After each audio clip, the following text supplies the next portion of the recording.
नमस्कार. संघर्ष वृत्तवाहिनीमध्ये आपलं स्वागत. घेऊया ठाणे आणि आसपासच्या परिसरामधील घडणाऱ्या महत्त्वाच्या घडामोडींचा आढावा. महात्मा फुले भाजी मंडईतील ध्वनी आणि वायू प्रदूषण करणाऱ्या अनधिकृत 6 मसाला गिरण्या अखेर बंद झाल्याने येथील रहिवासी आणि व्यापाऱ्यांनी सुटकेचा निश्वास टाकला आहे. याबाबत आमदार संजय केळकर यांनी महानगरपालिका स्तरावरती पाठपुरावा करताना अधिवेशनातही आवाज उठवला होता. भाजप खोपट येथे झालेल्या जनसेवकाचा जनसंवाद या 112व्या कार्यक्रमामध्ये संबंधित व्यापारी आणि रहिवाशांनी उपस्थित राहून आमदार संजय केळकर यांचे आभार मानले. महात्मा फुले भाजी मंडईत सुमारे 500 गाळेधारक आहेत. या मंडईत अनधिकृतपणे 6 मसाला गिरण्या सुरू करण्यात आल्यात. यामुळे ध्वनी आणि वायू प्रदूषण मोठ्या प्रमाणात होत असल्याने येथील व्यापारी आणि स्थानिक रहिवाशांच्या आरोग्याचा प्रश्न निर्माण झाला होता. केळकर यांच्याकडे धाव घेऊन वस्तुस्थिती मांडली होती. केळकर यांनी महापालिका स्तरावरती अनेक महिने पाठपुरावा केल्यानंतर आयुक्तांनी त्या गिरण्या बंद करण्याचे आदेश दिले होते. या गिरण्या बंद होऊन पुन्हा सुरू झाल्याने व्यापारी आणि नागरिकांनी मुख्यालयावरती आंदोलन देखील केलं होतं. नुकत्याच झालेल्या अधिवेशनामध्ये केळकर यांनी हा गंभीर मुद्दा उपस्थित करून महापालिकेला निर्देश देण्याची मागणी केली होती. अखेर या प्रयत्नांना यश आले असून या मसाला गिरण्या बंद करण्यात आल्यात. यामुळे व्यापारी आणि रहिवाशांनी सुटकेचा निश्वास टाकला असून त्यांनी केळकर यांचे आभार मानले. या कार्यक्रमात हे प्रश्न मार्गी लावल्याबद्दल कळवा येथील रहिवाशांनी देखील केळकर यांचे आभार मानलेले आहेत. आणि त्याचा पाठपुरावा देखील मी करणार आहे. पुढच्या अधिवेशनामध्ये हे प्रायव्हेट बिल देखील, जर शासनाने हे बिल नाही आणलं तर प्रायव्हेट बिल मी त्या ठिकाणी दाखल करणार आहे. कारण शेकडो काय हजारो लोक या सगळ्यामध्ये फसलेले आहेत, अडकलेले आहेत. त्यामुळे बाकीच्या या कार्यक्रमाच्या निमित्ताने कुठे अतिक्रमण, आता सोसायटीचा पुनर्विकास सुरू होतो तर दुसरेच त्या ठिकाणी काहीतरी समोर बांधकाम करतात अतिक्रमित, तर ती लोकही आली होती आपल्या शहरामधली, चंदनवाडी भागामधली, की त्यांचं काम चालू आहे बिल्डिंगचं पुनर्विकासाचं, पत्रे लावलेले आहेत आणि त्याच्यासमोर दुसरी शेड ठोकून आपला जणू काही या ठिकाणी क्लेम दाखवण्याचा प्रयत्न होतोय. अतिक्रमणच्या अधिकाऱ्यांना मी सांगितले की ते निष्कासित करा, कारण की जर ते वेळीच त्याच्यावर जर कारवाई केली नाही तर त्या ठिकाणी ते अधिकार प्रस्थापित करतील आणि त्या ठिकाणी राहायला येणाऱ्या रहिवाशांना देखील त्याचा त्रास होईल. बाकी पूर्वी ज्यांची कामं झाली तेही आले होते. या शहरामध्ये फार जुनं महात्मा फुले मार्केट आहे जिथे 500 गाळेधारक आहेत. या ठिकाणी अनधिकृतपणे 6 मसाला गिरण्या ही प्रचंड कर्कश आवाजी आणि आजूबाजूच्या वस्तीतल्या लोकांना पण त्रास होईल अशा प्रकारे ते बेमालूमपणे की आमचं कोणी काही वाकडं करू शकणार नाही अशा थाटामध्ये त्यांनी त्या ठिकाणी या मसाला गिरण्या थाटल्या होत्या. या महापालिका लेव्हलला आयुक्तांनी निर्देश देऊन देखील त्या एकदा बंद झाल्या, पुन्हा सुरू झाल्या. शेवटी मला विधानसभेमध्ये हे उपस्थित करायला लागलं आणि आता त्या कायमच्या बंद झाल्या आणि त्याच्यामुळे तिथले सगळे जे काही गाळेधारक आहेत ते देखील धन्यवाद देण्यासाठी या ठिकाणी आले होते. काही कळव्या भागामधलेही लोक आले होते की त्यांची 3-3, 4-4 वर्ष शर्तभंगाचं रेग्युलराईज होत नव्हतं, तर ते देखील काम झालं म्हणून ते सांगायला आले होते. आणि अशा पद्धतीने काही वैयक्तिक, काही प्रवेशासाठी, काही पोलीस स्टेशनच्या संबंधामधले, काही महापालिकेचे जे विस्थापित झालेले त्यांना अजून गाळे मिळाले नाहीत, ते असे अनेक लोक या ठिकाणी आले होते. पुढच्या काळामध्ये जेवढं म्हणून ज्यांचा न्याय आहे त्यांना आपण निश्चितपणे पाठपुरावा करून त्यांना न्याय मिळवून देण्याचं काम पुढच्या काळामध्ये करणार आहोत. आणि त्याचबरोबर काही जे पुनर्विकास करणारे जे विकासक आहेत ते देखील आजही अजून फसवणूक करतायत, तर त्याच्या संबंधी देखील त्यांच्या विरुद्ध कशा पद्धतीने ईओडब्ल्यूमध्ये गुन्हे दाखल होतील हे देखील आम्ही बघणार आहोत. दादा, दात घासताय ना, मग पाणी का वाया घालवताय? ताई, भांडी घासा नाहीतर फोन पहा, पण नळ का चालू ठेवलाय? अंघोळ झाली ना करून, मग शॉवर चालूच. कपडे धुताय पण पाणी वाया जात आहे, त्याचं काय? गाडी अशी धुताय आणि उद्या पाणी कायमचं संपलं तर? पाण्यासाठी किती जणांची वणवण होते. कित्येक कुटुंबांना तर पाणी मिळतही नाहीये. पाणी बोलत नाही, पण आपण त्याची किंमत जाणली पाहिजे. पाण्याचा अपव्यय टाळा, परिस्थिती भीषण होऊ शकते. प्रत्येक थेंब जपा, पाणी वाचवा. पाणी ही निसर्गाची देणगी आहे. पाणी निर्माण करता येत नाही. पाण्याची बचत हीच पाण्याची निर्मिती. ठाणे महानगरपालिकेतर्फे जनहितार्थ जारी. भारतात साधारणपणे 350 लाख AC वापरतात. पुढील 10 वर्षात त्यांची संख्या तिप्पट होण्याची शक्यता आहे. मोटार गाड्याप्रमाणेच ACची नियमित देखभाल करणं जरुरीचं असते. सद्यस्थितीमध्ये AC टेक्निशियन्स, मेकॅनिकची उपलब्धता व मागणी यामध्ये खूप तफावत आहे. तसेच तंत्रज्ञान सतत बदलत आहे. टेक्निशियनना आणि नवीन तंत्रज्ञान आत्मसात करणे जरुरीचं आहे.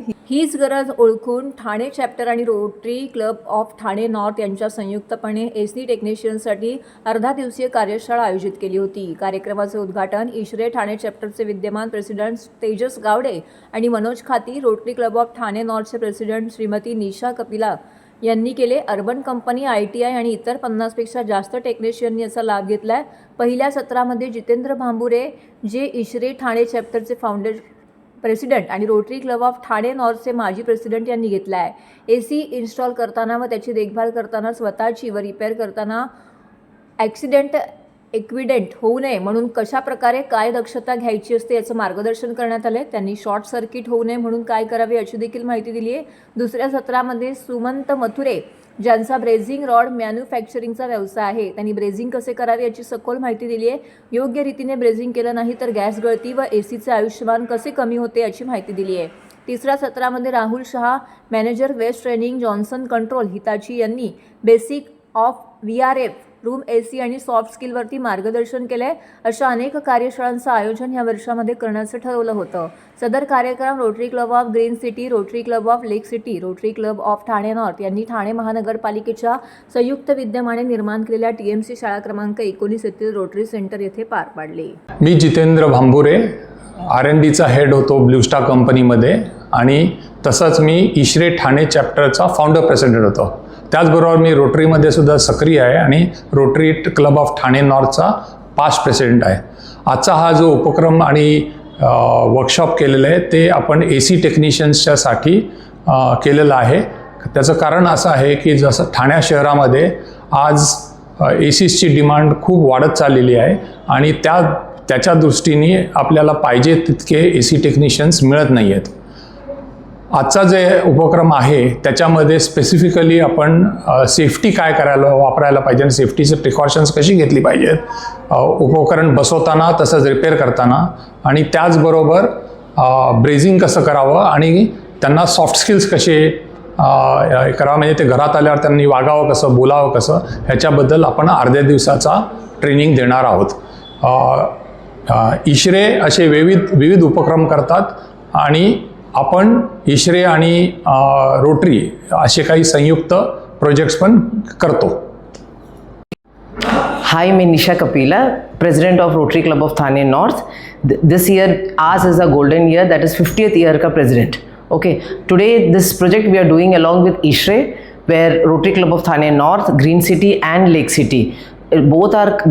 Three clubs are together combined with this skill development where we are teaching the people for AC technician course. जैसे हमें मालूम है कि हर बिल्डिंग में आज गाड़ी ज़्यादा एंड लोग कम, तो सारे गाड़ियाँ रस्तों में आते हैं तो AC का कंजम्पशन हर गाड़ियों को लगता है. तो आज जो ये कोर्स जो है वो AC टेक्नीशियन सिखा के लोगों को will be very self independent and AC technician का बहुत ज़्यादा ज़रूरत है. So this is jointly we are doing with ISHRE and Rotary Club. Thank you so much. नमस्कार, मी तेजस गावडे. मी प्रेसिडेंट आहे इशरे ठाणे चॅप्टरचा यावर्षी. इशरे ठाणे चॅप्टर आता ॲक्रिसर्व नावाचा एक प्रोग्राम आणि ट्रेनिंग अरेंज करत आहे. हे ट्रेनिंग खास करून सर्व्हिस टेक्निशियन्ससाठी आहे, जे आपल्या घरोघरी जे AC असतात, स्प्लिट युनिट्स असतात, विंडो युनिट्स असतात, त्याचे सर्व्हिस करतात. आपल्याला माहिती आहे की ठाणे शहरात ACची किती डिमांड आहे. घरोघरी हे AC लागलेले आहेत. ते AC सर्व्हिस करण्यासाठी आपल्याला एक स्किल असलेले सर्व्हिस टेक्निशियन्स यांची खूप गरज आहे आणि या सर्व्हिस टेक्निशियन्सला एक चांगलं स्किल पाहिजे, त्यांना प्रॉपर वागण्याची पद्धत आली पाहिजे आणि या सगळ्या दृष्टीने आम्ही हा प्रोग्राम खास या सर्व्हिस टेक्निशियनसाठी डिझाईन केला आहे की जेणेकरून त्यांचे स्किलमध्ये त्यांची डेव्हलपमेंट होईल आणि ह्यासाठी आम्हाला रोटरी क्लब नॉर्थचा सपोर्ट मिळाला आहे. त्याबद्दल मी त्यांचे आभार मानतो. धन्यवाद. डेटा सेंटर विरोधात वेकअप ठाणेकर या संस्थेने दिलेल्या हाकेला हजारो ठाणेकरांनी प्रतिसाद दिला आहे. आज सकाळी 10 ते 12 वाजेच्या दरम्यान हजारो ठाणेकरांनी प्रस्तावित ॲमेझॉन डेटा सेंटरच्या बाहेर एकवटून डेटा सेंटरला हद्दपार करण्याचा निर्धार केला. दरम्यान या आंदोलनामध्ये सहभागी झालेल्या मनोज प्रधान यांनी डेटा सेंटर विरोधातील हा लढा अराजकीय असणार असून आमचे पाणी वीज पळवून आम्हालाच त्रासदायक ठरणारा प्रकल्प हाणून पाडणार असल्याचा इशारा दिला आहे. बाळकूम येथील 53 एकर भूखंडावरती अद्यावत डेटा सेंटर उभारण्यात येणार आहे. या डेटा सेंटरसाठी दररोज 12 दशलक्ष लिटर शुद्ध पाणी आणि अमर्याद विजेचा पुरवठा करण्यात येणार आहे. तसेच डेटा सेंटरमधून वर्षाचे 365 दिवसाचे 24 तास 90 डिसेबल आवाज परिसरात गुंजत राहणार आहे. या आवाजाचा दुष्परिणाम गर्भवती महिला, लहान मुलं आणि वृद्धांना सहन करावा लागणार आहे. त्याविरोधात वेकअप ठाणेकरांचं दयानंद नेने, साधनाताई प्रधान, राजेश कदम, मेघना शेट्टी, जतीन कोठारे, अनुराधा रोडे इत्यादींनी मागील आठवड्यात जन आंदोलन उभं करण्याचा निर्णय जाहीर केला होता. या शिष्टमंडळाची ॲमेझॉनच्या प्रतिनिधींसोबत ठाणे महानगरपालिकेच्या आयुक्तांच्या दालनामध्ये बैठकही पार पडली होती. मात्र ॲमेझॉनकडून दिशाभूल केली जात असल्याने वेकअप ठाणेकरांनी नागरिकांनी रस्त्यावर उतरण्याचं आवाहन केलं होतं. त्या अनुषंगाने आज समस्त स्थानिक नागरिक मोठ्या संख्येने रस्त्यावरती उतरलेले पाहायला मिळाले. डेटा सेंटर बाहेर हातामध्ये फलक घेऊन आबालवृद्धांसह हजारो नागरिकांनी निषेधाचा सूर आळवला. आजूबाजूंच्या सोसायट्या, बाळकूम गाव, कोलशेट, ढोकाई येथील हजारो नागरिक या आंदोलनामध्ये सहभागी झाले होते. सर्व आंदोलकांनी हा डेटा सेंटर बाळकूम येथे होणारच नाही यासाठी आम्ही यापेक्षा उग्र आंदोलन छेडणार आहोत असा इशारा देखील दिला आहे. आपल्या मागे एक 53 एकरमध्ये एक डेटा सेंटर येत आहे. आता आपल्याला समजून घेतलं पाहिजे की एका डेटा सेंटर आणि एक हायपर स्केल डेटा सेंटरमध्ये फरक आहे. इथे जे येतं ते एक AI जनरेशनसाठी हायपर स्केल डेटा सेंटर येणार आहे. एका हायपर स्केल डेटा सेंटरसाठी सर्वात जास्ती काय लागतं तर पाणी लागतं. ह्या ठाणे शहरात आपण 31 MLD पाणी ऑलरेडी कमी आपल्याला मिळतं आहे आणि आपले आयुक्त म्हणतात की 12 MLD पाणी आपण त्यांना प्रॉमिस केलं. आमचा पहिला आक्षेप त्याच्यावर आहे की यांना पाणी देताच कामा नाही. दुसरं 422 मेगावॉटच्या इलेक्ट्रिसिटी यांना पाहिजे. 192 जनरेटर्स या ठिकाणी आहेत.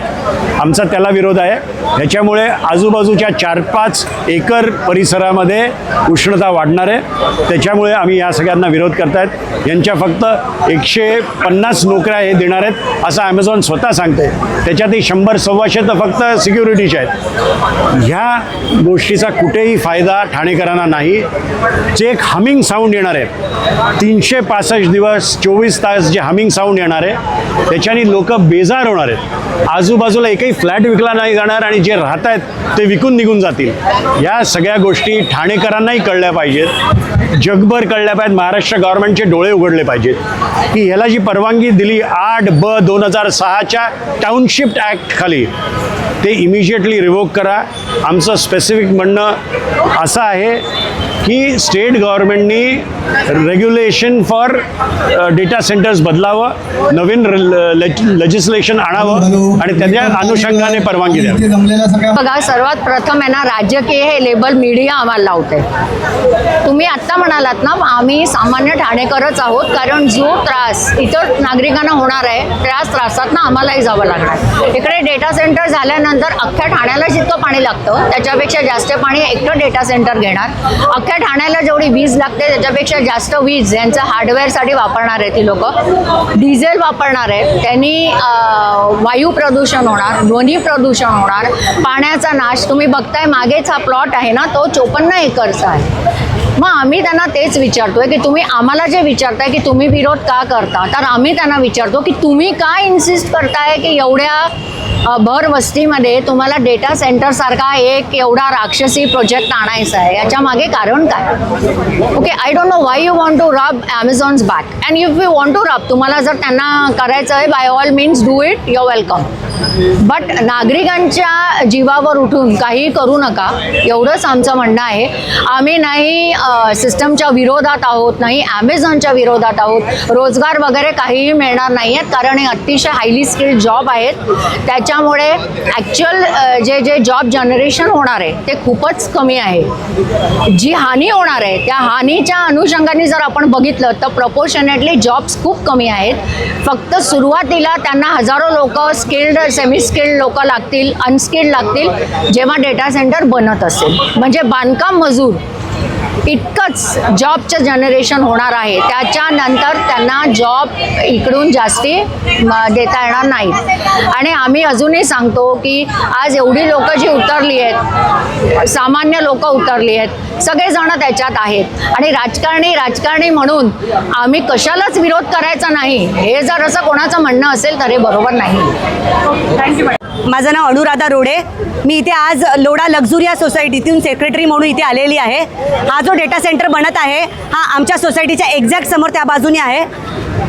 2 दिवसापूर्वी आयुक्तांबरोबर ह्या डेटा सेंटरच्या संदर्भात ॲमेझॉनची काही लोक रिप्रेझेंटेटिव्ह इथे आले होते.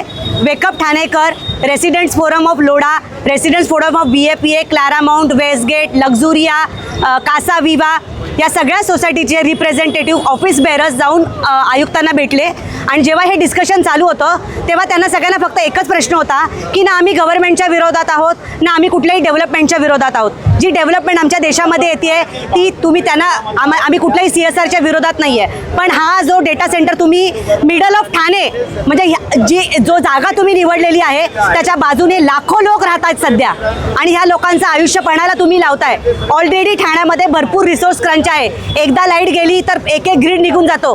422 मेगावॅटचा हा डेटा सेंटर जो आहे त्याचं हीट कन्व्हर्जन सुद्धा तेवढंच असणार आहे. आजूबाजूच्या लोकांना तेवढेच हीटचा परिणाम भोगावा लागणार आहे. 193 जनरेटर्स ह्या डेटा सेंटरला बॅकअप म्हणून आणलेले आहेत जे डिझेल जनरेटर असणार आहेत.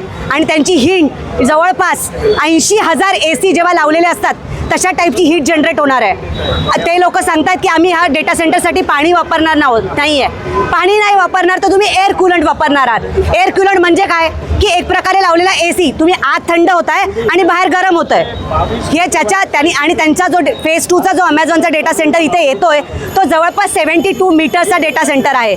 आणि तो जेव्हा म्हणजे ॲप्रॉक्सिमेटली 22 बिल्डिंग फ्लोअरची जी बिल्डिंग असते त्या 22 फ्लोअरची बिल्डिंग जेव्हा उभी राहील आणि त्याच्यावरती 5 फ्लोअरची बिल्डिंग ते हवा तिथे सोडावी लागेल. म्हणजे हा सगळा धूर जो डिझेलचा आहे खाली येणार आहे. दुसरी गोष्ट, या डेटा सेंटरला बाहेरून सगळ्या प्रकारे लाईट्स लावलेल्या होतील म्हणजे ह्या एरियामध्ये कधीही अंधार पडणार नाही. तुम्ही हा विचार करत नाही की लॉंग टर्ममध्ये जेव्हा लोक इथं राहतील रात्रभर दरवाजे बंद करून खिडक्या बंद करून राहणं पॉसिबल आहे का? ही हीट दिवसभर जी घरामध्ये येईल, डिझेल जी तिथे साठवलं जाईल. आता तुम्ही सांगा, आपण जेव्हा एक डिझेल जनरेटर सोसायटीसाठी वापरतो तेव्हा 1 तास वापरण्यासाठी त्याला 1000 लिटर डिझेल लागतं. 193 डिझेल जनरेटर जेव्हा एका वेळेला पेटतील, कारण 422 मेगावॅट जवळपास 2 लाख लिटर एका तासासाठी.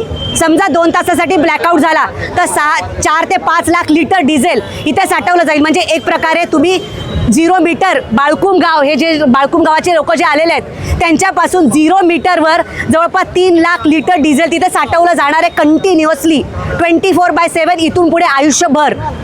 तुम्ही कोण जबाबदारी घेणार आहे ह्या सगळ्या गोष्टींची? हां, ग्राउंड वॉटर तुम्ही म्हणताय की आम्ही आमचा स्वतःचा एक इलेक्ट्रिसिटी ग्रीड सरकारकडून घेतोय. आमचा ग्रीडच आम्हाला पुरत नाही आहे. दिवस रात्र आमच्या इथे लाईट जाती आहे. मग तुम्ही नवीन ग्रीड घेताय, कुठून लाईट पुरवणार आहे? कुठेतरी ती लाईट जनरेट होते, कुठेतरी त्या पाण्यावर प्रोसेस होणार आहे आणि मग इलेक्ट्रिसिटी येणार आहे. ती आमच्याच ठाण्याची आहे. इथल्याच कुठल्या तरी धरणामध्ये ती लाईट जनरेट होईल आणि ती इथे पोहोचवली जाईल. तुम्ही नवीन ग्रीड घेतला पण रिसोर्स तर तुम्ही ठाण्याचाच वापरताय. लाईट असो, पाणी असो, जागा असो. आणि आमच्या मुलांचा विचार तुम्ही करत नाही आहे. या एरियामध्ये 176 मीटरवर ॲमेझॉनच्या डेटानुसार 176 मीटरवर लोढा स्कूल आहे, अरुणोदय स्कूल आहे, TMCचं स्कूल आहे, कन्नड विद्यालय आहे नाल्याच्या बाजूला. कुणीही त्याबद्दल विचार करत नाही आहे. बरेच रिजनल स्कूल आहेत, ग्रामीण विद्यालय आहे. अशी जी स्कूल आहेत त्याच्यामध्ये राहणारी मुलं दिवस रात्र ह्या डेटा सेंटरला एक्सपोज होणार आहेत. आज तुम्ही बघत असाल वेकअप ठाणेकरच्या माध्यमातून आज आम्ही सर्वजण बाळकुम नाका इथे जमलोय. आमचा विरोध हा विकासाला नाही आहे, आम्ही आज इथे हे सांगायला जमलोय की आमचा विरोध याच्यासाठी आहे की हे डेटा सेंटर नागरी वस्तीमध्ये नको आहे. कारण आम्ही अनेक तज्ज्ञांशी बोललो, वकिलांशी बोललो, सरकारने ज्या पॉलिसीज आणल्या त्या सर्वांचा अभ्यास केल्यावर असं आढळलं आहे की हे डेटा सेंटर आल्यानंतर इथे राहणाऱ्या लोकांच्या जीवनमानावर परिणाम होणार आहे. त्याचबरोबर ठाणे शहराची हक्काचं पाणी, वीज आणि पर्यावरण हे डेटा सेंटर भविष्यात हिरावून घेणार आहे. त्यामुळे या डेटा सेंटरचा विरोध करण्यासाठी आज आम्ही सर्वजण इथे जमलो आहे. ठाणे जिल्ह्याच्या ग्रामीण व शहरी भागाचा समतोल सर्वसमावेशक आणि शाश्वत विकास साधण्यासाठी सर्व शासकीय विभागांनी परस्पर समन्वयाने काम करावे असे निर्देश खासदार तथा जिल्हा विकास समन्वय व संनियंत्रण समिती अध्यक्ष डॉक्टर श्रीकांत शिंदे यांनी दिले आहे. जिल्हा ग्रामीण विकास यंत्रणा ठाणे यांच्या वतीने नियोजन भवन जिल्हाधिकारी कार्यालय ठाणे येथे आयोजित करण्यात आलेल्या जिल्हा विकास समन्वय व संनियंत्रण समिती बैठकीच्या अध्यक्षस्थानावरून ते बोलत होते. बैठकीत जिल्ह्यातील विविध विकास कामे, केंद्र व राज्य शासनाच्या योजनांची अंमलबजावणी, पायाभूत सुविधा, शिक्षण, आरोग्य, पर्यावरण संवर्धन, कचरा व्यवस्थापन आणि लोककल्याणकारी योजनांचा सविस्तर आढावा घेण्यात आलेला आहे. जिल्ह्यातील विद्यार्थ्यांना दर्जेदार शिक्षण उपलब्ध करून देण्यासाठी शासकीय शाळांचे स्टँडर्डायझेशन करून स्मार्ट शाळा संकल्पनेअंतर्गत सुमारे 100 कोटी रुपयांचा प्रकल्प राबवण्यात येणार असल्याचे खासदार डॉक्टर श्रीकांत शिंदे यांनी सांगितले. कल्याण, डोंबिवली तसेच इतर महानगरपालिका हद्दीतील जिल्हा परिषद शाळांच्या हस्तांतरणाचा प्रश्न दीर्घकाळ प्रलंबित असून तो तातडीने निकाली काढण्यासाठी जिल्हाधिकाऱ्यांनी आवश्यक कॅबिनेट नोट तयार करून राज्य शासनाकडे प्रस्ताव पाठवला असे निर्देश त्यांनी दिले. यामुळे संबंधित महानगरपालिकांना शाळांच्या दुरुस्ती, देखभाल आणि आधुनिकीकरणाची जबाबदारी प्रभावीपणे स्वीकारता येणार असल्याचं त्यांनी नमूद केलं आहे. पर्यावरण संरक्षणाच्या दृष्टीने महत्त्वपूर्ण असलेल्या उल्हास आणि वालधुनी नदी पुनरुज्जीवन प्रकल्पासाठी महाराष्ट्र प्रदूषण नियंत्रण मंडळाने सविस्तर प्रकल्प अहवाल तयार केला असून त्यास लवकरच मंजुरी मिळण्याची अपेक्षा आहे. कळव्यामध्ये क्रीडा आणि त्याचबरोबर पाटबंधारे विभागाची आणि त्याचबरोबर जिल्हा परिषदेची अशी मिळून जी आहे ती 48 एकर जागा आहे. कलेक्टर महोदयांना आम्ही सांगितलं, त्याचबरोबर कमिशनर असतील आमचे ठाणे महानगरपालिकेचे, त्यांना सांगितले की त्याच्यावरती इनिशिएटिव्ह घेऊन ती जागा जी आहे ती ठाणे महानगरपालिकेच्या अखत्यारीत कशी येईल आणि तिथे जिल्हा क्रीडा संकुलासारखं पुण्याच्या धर्तीमध्ये बालेवाडी स्टेडियम किती मोठ्या प्रमाणात, आणि 48 एकर कुठेच जिल्ह्यामध्ये आपल्याला सलग मिळणार नाही, की तिथे मिळेल. तर त्याच्यावरती काय करू शकतो याच्यावरती जो आहे कलेक्टर महोदय आणि त्याचबरोबर आयुक्त महोदय काम करतो. जे शिवमंदिरचं काम सुरू आहे, 1000 वर्ष जुनं शिवमंदिर आहे अंबरनाथमध्ये, त्याच्या आजूबाजूचा प्रकल्पाचं काम ऑलरेडी सुरू आहे तिथे 7-8 एकरमध्ये. अजून 7-8 एकर जी आहे ती जागा जी आहे शिवमंदिराला मिळू शकते. त्याच्यासाठी तिथे प्रकाशनगर जी वसाहत आहे त्याला जी आहे शिफ्ट करण्यासाठी आम्हाला जागा लागणार आहे. ती जागा जी आहे ती कलेक्टर महोदयांना आम्ही सांगितलेलं आहे. शासनाची जागा आहे 3 एकर. ती जागा आम्हाला मिळाल्यानंतर 1000 लोकांना जे आहे बाजूलाच तिथेच आहे वॉकेबल डिस्टन्सवरती, तिथे 1000 लोकांना आम्ही स्वतःचं त्यांचं हक्काचं घर जे आहे देऊ शकतो. UDने त्याला परवानगी म्हणजे तत्वता परवानगी जी आहे ती दिलेली आहे. मला वाटतं एक वेगळा प्रोजेक्ट जो आहे तो या ठाणे जिल्ह्यामध्ये त्या निमित्ताने होईल. तर हे होतं संघर्ष वृत्तवाहिनीचं आजचं बातमीपत्र. उद्या पुन्हा भेटू याच वेळी याच ठिकाणी ताज्या घडामोडींसह. तोपर्यंत नमस्कार.